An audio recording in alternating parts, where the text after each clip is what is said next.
Hello, my name is Ghada Gigi Benitez, and I'm with the Dubai Connect podcast.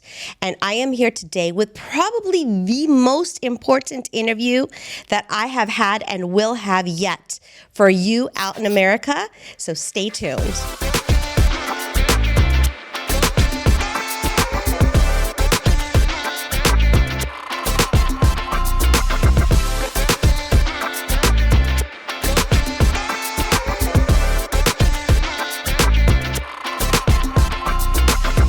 This is season 2 of the Dubai Connect podcast.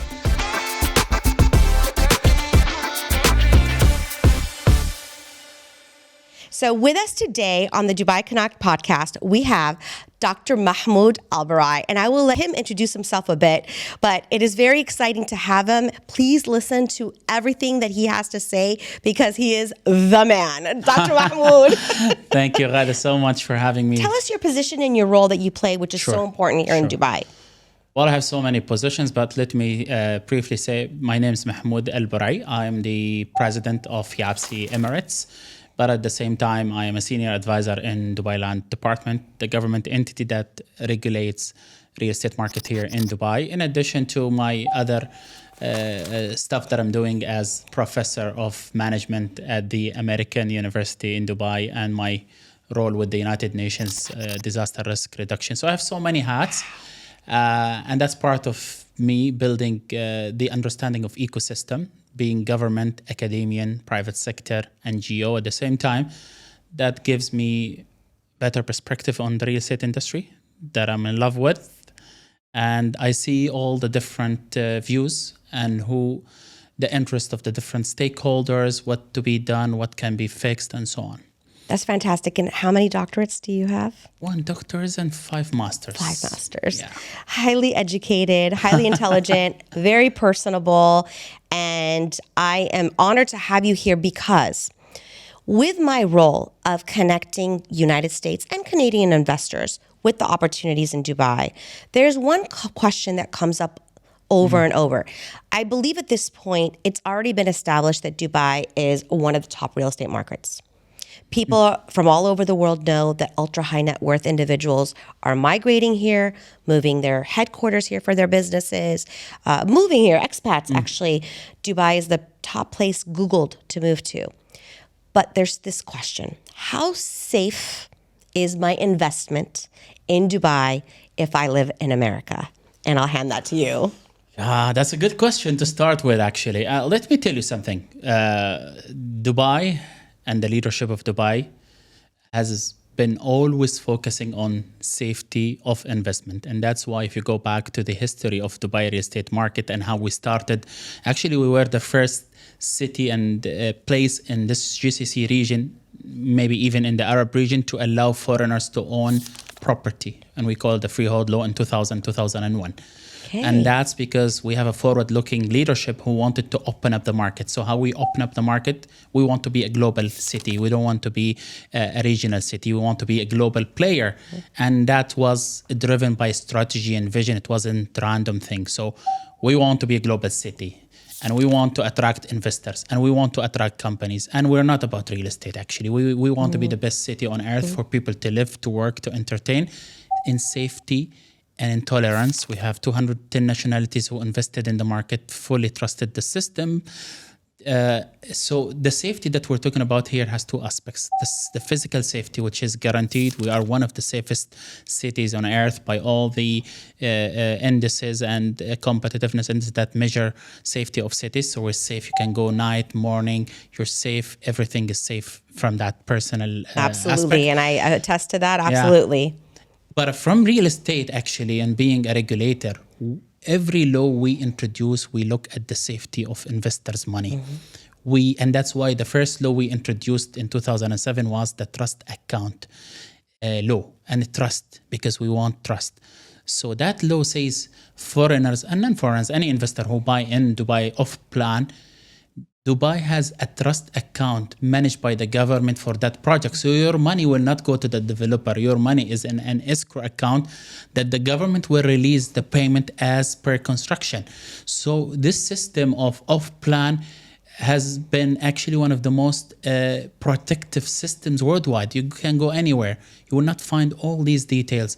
You buy off plan, you get a pre-title deed that says you are the owner of that unit that is going to be built in 2 years or 3 years.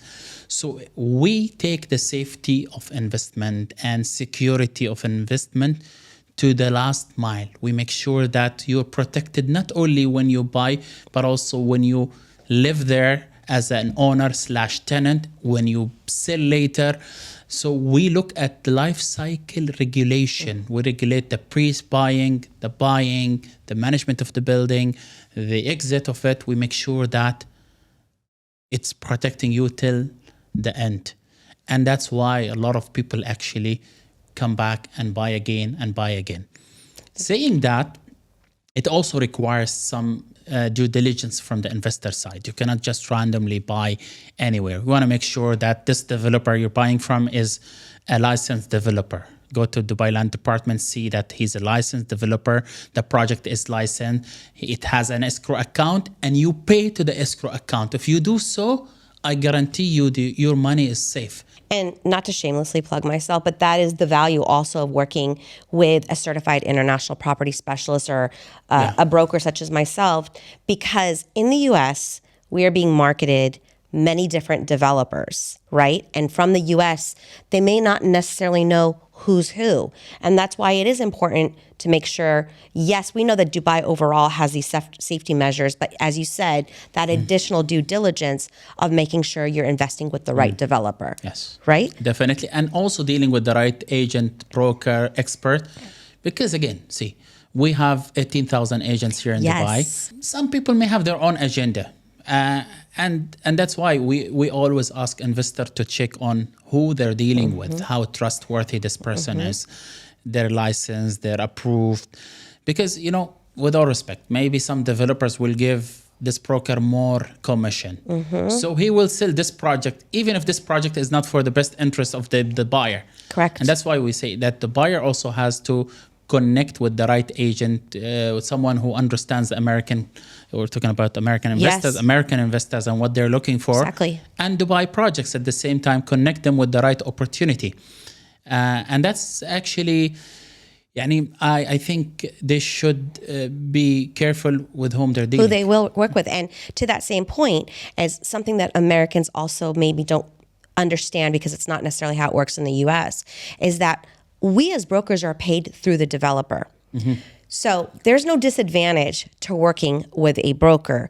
However, if you work directly with the developer's agent, as you just suggested, that developer's agent is really going to obviously only promote their own projects. Whereas when you work with a broker and you're not paying more for doing so, because we're paid by the developers, we are going to help strategically advise that American-based client on based on their target, whether it's short-term capital appreciation, long-term, holding and purchasing because they want to live, rental returns, whatever it is, and what the best project, neighborhood, overall strategy, and then walk them through the process from connecting them to a mortgage broker, a property manager, when is the best time to sell, reinvest, etc. So that's another misconception that there is in the US that, I'll get a better deal if I could go directly with the developer. I think going through someone who's expert, connected with all the developers, will definitely guarantee that you will get a good deal. Dealing with an agent of a certain developer, definitely you'll end up buying from that developer because that's where he makes money. But in general, Dubai has all measures to protect investors. The only thing we require from the investor is to do a little bit of extra work, make sure he deals with the right people. Yes. Not everyone is licensed, not everyone is a broker, not everyone is an expert, not everyone is a great developer. So we make sure we do all our homework. And we work as a team. Now, there's a question I get asked. How do we know that Dubai is not all of a sudden just going to take our property from us or close our account? They seem to think that there are other countries, because that could happen. For example, I won't mention them, but in other countries where the government will just confiscate the property of the property owners. How do we know that's not going to happen? Because Dubai is a Middle Eastern country across the globe. That's a great question. Let me tell you, it never happened, and it will never happen. And being someone who knows how the government thinks, we will never do it. And that's why last year we attracted 600 billion dirhams of transaction, Wow. the largest in history of Dubai. Wow. 210 nationalities, 71,000 new investors in Dubai buying for the first time. 70,000 new. Just last year. Wow. So we build a country and a city based on trust. We will never compromise on trust. So I can tell you, maybe the protection you will get in Dubai even more than what you will get in the US. And here the government will do all it takes to make sure that you are protected. So we never took people money. We never took people's property. It's a country that's governed by laws, regulation, judicial system. So nothing will happen from that angle. However, when you talk about buying an off plan, there is a law that says if you don't pay, if you pay 30% and you stop paying, then the developer law give you notice 1 time, 2 times, and then he can cancel your contract, take certain percentage and refund you a certain percentage. So that happens based on law. But if you fully doing your obligations, paying on time, then you're fully protected. No one will take your property. Great. I mean, this is what I'm sharing over and over again, but there's no more important person to hear it from than I believe from you. Another question that I'm asked by potential investors in the United States is if they're in the US, as we know, in order to purchase an off-plan property, they don't even have to come to Dubai. It's all done digitally, safely. But then the question is asked, okay, when it's time to rent it out, the project is finished, it's completed, and now I have a long-term renter. What are my rights? And how do I know, Gigi, I'm not going to stress out by issues and having to jump on a plane from across the world and come handle them? So what are the owner's rights for their rental properties? Well, yeah, that's a good question. Owners should really be aware of their rights. So we have laws and regulation that deals with the relationship between tenants and investors. Let me just clarify a couple of things. Again, it goes all back to dealing with the right agent, dealing with the right company that will do for you all the paperwork. As you said, a lot of things can be done digitally. You don't need to come. You may also have power of attorney if you want someone to represent you. The checks can be deposited in your bank account, can be transferred to you. And there is a lot of foreigners, actually, 40% of people who own property don't stay in Dubai. So you're not only one person. Okay. So there's a system, there is protection and so on. Rent increase in Dubai is governed by rent index. So we have a rental index that tells you how much you can increase. So you make sure 3 months before the expiry of the rental contract, see what the rental index says, and you can increase maximum 20%. It depends on how your rent compared to the rest of the market. So we have a tool that governs the increase. Eviction here in Dubai, you need to be aware of it. You cannot evict someone without a reason. Okay. If the tenant does not pay for 1 month, you can evict them for non-payment. If they're using your property illegally, subleasing it without your permission, you can also do that. You can evict them. But if you want to evict them for a reason, it has to be one of 3. Okay. Either you want to use it your own use, you want to live in there. Okay. Or you want to, the building is old, you want to destroy it and do the maintenance, or you want to sell it. These are the 3 reasons to evict someone. If he's paying and he's doing everything that as per the contract, but you still want to evict, you want to make sure you're one of the 3 cases. And in that case, you have to give 1 year notice. 1 year notice, but what if you're only on a 1 year contract? Then you don't have to do anything. Once that 1 year contract is over, right? No, let me clarify that. So Dubai, the rental is renewed as long as the tenant wants to stay there and he's paying. Interesting. And he's paying. However, you can increase the rent. Okay. You can evict, as I told you. You can give him 1 year notice. A lot of people actually, they do a tenancy contract today and they give a notice the 1 year right day. away. Yeah. So that was saying you have 1 year. I want to sell in 1 year. Got or it. I want to live in there after 1 year. Or I want to do maintenance after 1 year. So they should be aware of these things because it will save them time and money. That's important to know. Absolutely. Yeah. Okay, thank you for clarifying that because I did not know that. Now, that's a point that we always see that people, they don't get it when it comes to their rights. So it's important to know that if you want to increase rent, you have to give 3 months notice. If you want to evict someone, you give 1 year notice. If you want to increase, make sure you look at the rental index.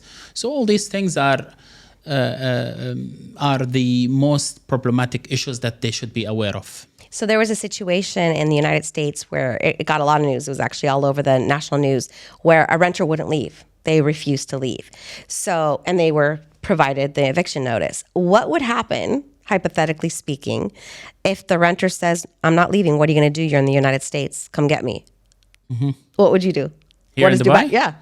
No, they have to leave. We have an execution team Okay. that Execution will team. go there. Okay. And in part of the court, we have something called Rental Dispute Center. It's Okay. a judicial center Okay. that has execution team that will go and evict. Okay. So eviction, once the judge say eviction, it's eviction. Okay. There's no way that he stays there. One other question I'm asked often, I'm not sure if this is appropriate for you, Dr. Mahmoud, but how do they know they're not getting gouged on pricing for maintenance on their property? Is there protection in place? You mean service charge? Mm-hmm. See, freehold buildings here in Dubai, owners have to pay service charge to cover the common areas, maintenance, security, cleaning, energy, and electricity for the common areas. So that's now fully digital by the government. We have a system called Mulak. In this system, there is a process. The management company of a building will prepare a budget. This budget has to be audited by an auditor, external auditor. He will see all the numbers, make sure it's correct. Then it comes to an internal auditor in the government. He checks that this service charge is correct. We will sometimes lower it. We'll say, no, remove this cost. This is not accepted, and so on. And then once we approve it as government, it will come to you from our system as government, and it will come an invoice by Dubai Land Department. So you will look at it and say, khalas. Once you see it, this means it has been audited. And it's gone through the process, and you know you're... And so this is the amount you have to pay. That's another really important thing that I did not know. And that answers a great concern, I should say, of somebody investing from across the world. Do you have a suggestion if somebody should invest as a corporation or as an individual when buying property in Dubai? Well, I'm not aware of the personal reasons why corporate or individual, but let me tell you, here in Dubai, I think now with the corporate tax coming soon, I prefer individual. So you will not be taxed. Okay. Yes. However, some people want company for certain protection or something. For liability, or maybe they're buying in groups. But most people buying foreigners in Dubai, they buy individual names. Yeah. And who are you seeing the top foreigners? Because that's changed over the past year. There are a lot of nationalities, but recently we've been getting a lot of Europeans, Western Europeans. British. Yeah, British. Netherlands, German, French, Austria. Chinese are back. So there are a lot of nationalities. But again, 210 nationalities. So almost, in the UN we have 193 countries. In Dubai, we have 210 countries who invested. So even more than the one who are recognized by the UN system. So at the end of the day,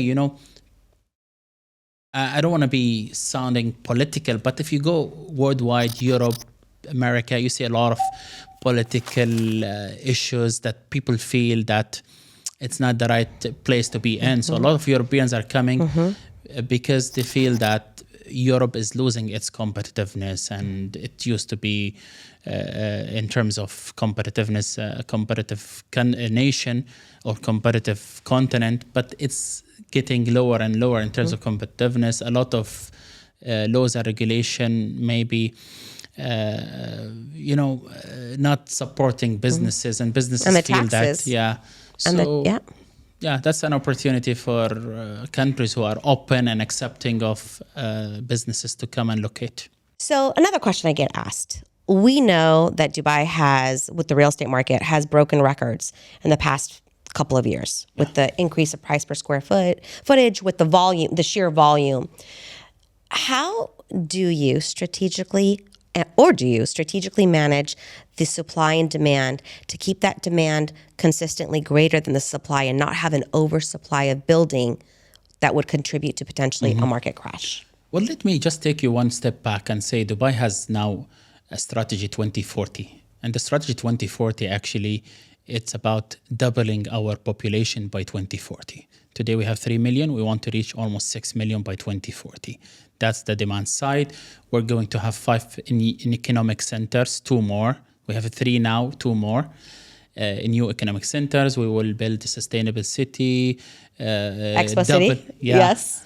Doubling our green areas and so on. So we have a strategy, we have a plan, we're working on demand. And that's why Dubai in the last 2 years introduced the golden residency to give people more long-term opportunities to stay here and be part of this country. That also creates a lot of demand, but also giving them opportunity to have their own business without a local partner. That's also to fuel demand for business ownership and bringing your companies here to be established in the country. So we've been working a lot on the demand side. Okay. On the supply side, we have a lot of developers, and those developers by law have to own the land 100%, have to pay 30% in the escrow account of the construction cost. So they have a big skin in the game.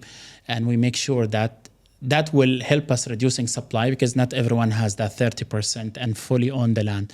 Great. Plus, we have a committee within the government for the supply that comes from the government developers. There is a government committee led by Sheikh Maktoum bin Mohammed bin Rashid, who's the deputy ruler of Dubai. They give approvals for any master developer or government developer before they introduce any new project. So the supply is managed. We make sure that, but at the same time, Ghada, we want to make sure also that we are affordable. So with more supply, prices will be affordable. So it's a constant balance. Are making sure we're interesting, we're attractive, but also we're affordable. So interesting, attractive, affordable, and keeping that demand going. Yes. To reduce the chances of a bubble risk, Yes. right? And in fact, I know that UBS just came out with their recent report that showed that Dubai is still considered a fair buy and that it is not facing a bubble. May you please expand on what you look at the outlook for Dubai real estate for 2024 and maybe beyond, in addition to, of course, the amazing master plan that's very strategic. Well, usually I refrain from making forecasts for one reason, because we always hear forecasts and they don't happen. Okay. But what I can tell you for sure, that we have a great leadership. His Highness Sheikh Mohammed bin Rashid was asked 10 years ago how much you achieved of your vision for Dubai. He said 10%. Then a few years later, he was asked the same question and he said 6%. And they said, how come it was 10% and now 6%? He said, our vision becomes bigger and bigger on a daily basis. So we always dream big and we always look at what's next. So from that angle, I'm telling you, we have a strategy, we have vision, we know what we're doing. And Dubai will continue to be attractive, a global city on the map compared to New York, to London, to Singapore, to Paris. And if you look actually at cities in this region, in CBD, they're still even more expensive than Dubai. Owning home in Karachi and Delhi is more expensive than Dubai with all the facilities and infrastructure we have here. So compared to international markets, Dubai maybe ranked 25 as more affordable than most of the international markets. And definitely more than the top markets in the United States, such as where I live. San Diego just got ranked as the most expensive city in the US, and Los Angeles and New York and Miami are, so of course Dubai, comparatively speaking, and then the property taxes. So the tax situation, Dubai being a zero tax city doesn't necessarily completely translate over to Americans, because America is one of the only countries in the world that all Americans are taxed on their worldwide income. However, there are no property taxes in Dubai, whereas that eats quite deeply into the profit margins in the United States. Well, the good thing about all the great things about Dubai, when it comes to taxation, we have a very good, favorable system. So let me say there is no income tax on individual level. There is no property tax. The only transfer fees happens when you sell a property, and that's usually the new buyer will take it, the 4%. We only have VAT of 5% and corporate tax that is happening soon, 9%. However, for real estate, it's attractive. You will not have to pay property tax. When you buy real estate, you may end up paying 4%. But other than this, Nothing. And then when you, let's say, repatriate your profit back into the United States, unlike a lot of other countries, you're not being taxed No. here at all on At that. all, at and all. it's as quick of a process as a bank-to-bank transfer, and your money's that's done. back there. Exactly. So that is incredible. We know that capital appreciation, Not tax as well. do you want to project what the capital appreciation is for Dubai real estate? Or I know you said you don't really like to throw out projections. Do you want to? I always say we need to be long term. Okay. Dubai is a long term. You know, sometimes when you go to the stock market, you buy some companies and you know they're fair value or undervalued, and you know that in 5-10 years from today, like Tesla and all these companies, they would really be more valuable. True. So Dubai is, I mean, you should buy a piece of Dubai. That's my advice to people, because in the long run, things will really be rewarding. Yes. I know recently I bought a land in Jabal Ali, and that's an area that's now developing in Dubai. Yes. And within 6 months, this is almost 150% more return. So if you invest in the right location and be patient, you don't need to worry It's about... not a quick. It's not quick. It's not Because real estate, it's not a get-rich-quick scheme. Exactly. Right? But the world's wealthiest people have become wealthy because of real estate. Exactly. And diversifying right now, especially for my American clients, where the capital appreciations are not there, the rental returns are not there, it's too expensive to buy, and Airbnb is extremely restricted. So, plus the taxes. So people have the money, they need to place it somewhere so that it works for them. And that's why I've embarked upon this journey, because it's all Dubai, Habibi, right? And that's, I always say, Habibi, come to Dubai. And I'm sorry to our American friends. We brought up on the American dream thing, that the American dream. But now we see a shift to Dubai dream. People really come to Dubai, not to buy a property. I'm not saying come and buy a property. Come and be part of the success story.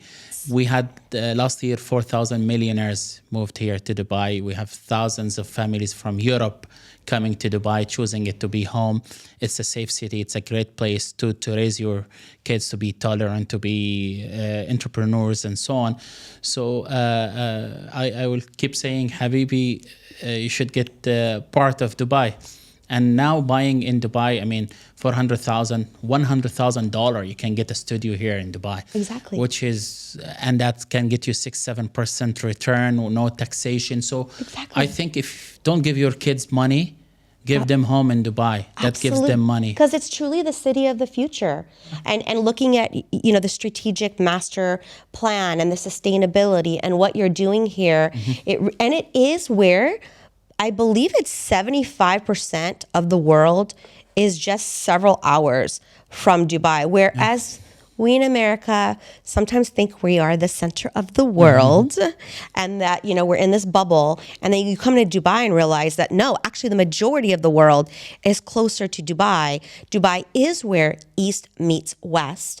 And Dubai is growing not just real estate, which is, yes, that's what I'm working on, but like you said, the business. In fact, how many Fortune 500 companies have now set up their headquarters here in Dubai because of the safety, because of the opportunities, because of the tax minimizing of taxes, of course, the higher profit margins.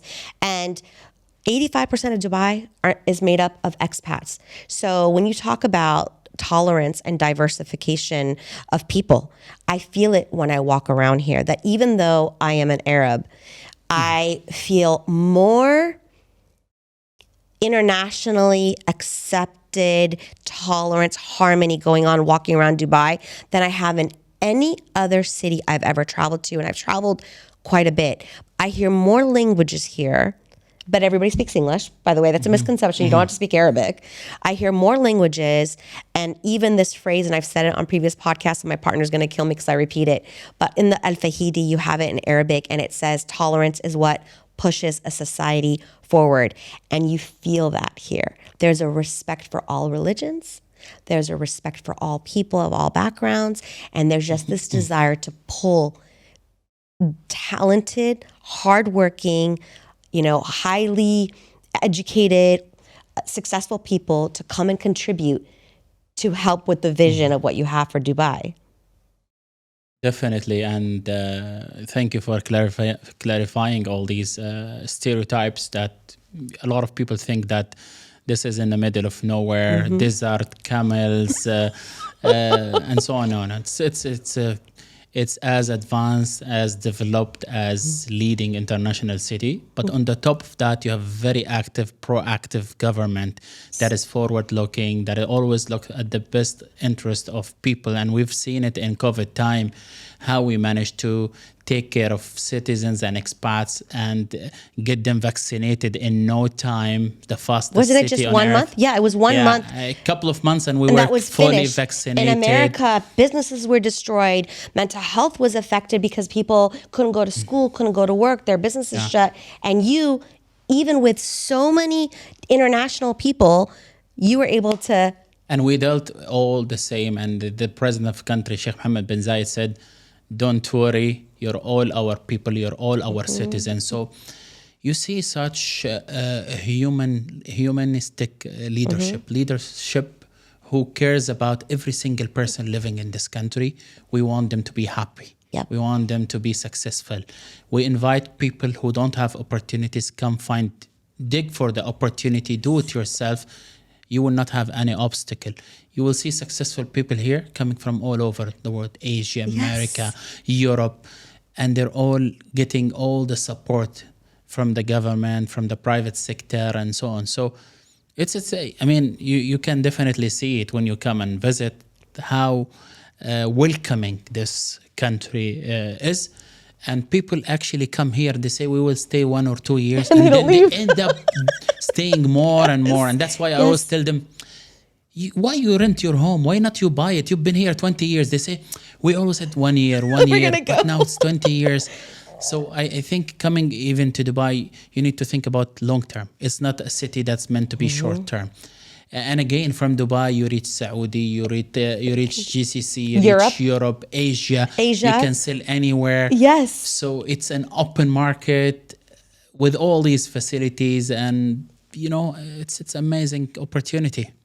It's worth trying. Well, it's pulled me in because I just came a year and a half ago for a 5-day vacation. First time I ever came to the Middle East. And after 1 day of being here, I completely changed my careers because I owned a PR firm, which I still own, to keep finding a way to come back and explore more and explore more. And sometimes you'll hear Americans say, oh, isn't Dubai just Vegas on steroids? And I said, there is, that's what you're looking for, and you want to come and party, and you want to go to the fancy restaurants, and you want to go to the clubs, the shows, there's nothing like it here. It's the most amazing. But there's so much more.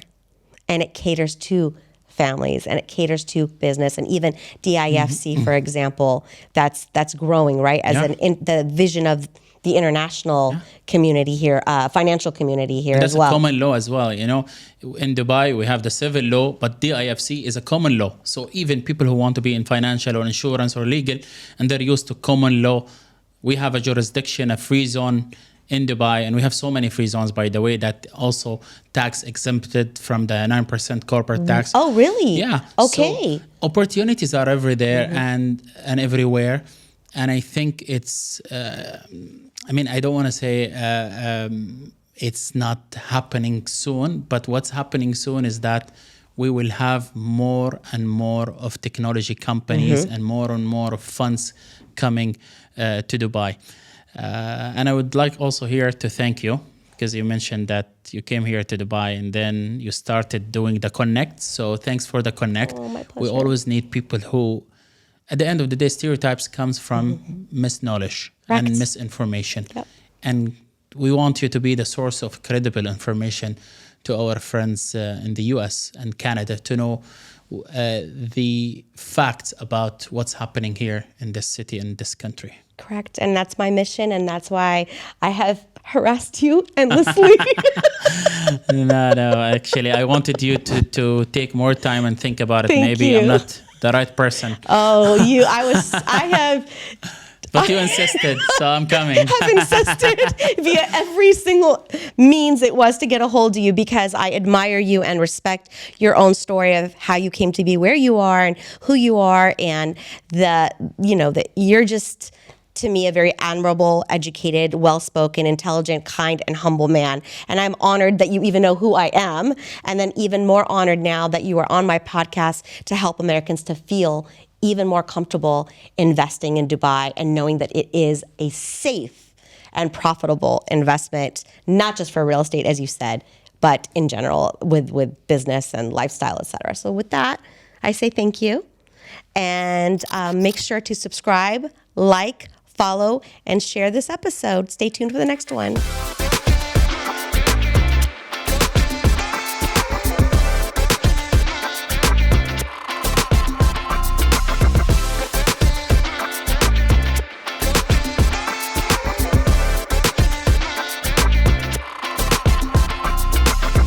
This is season 2 of the Dubai Connect podcast.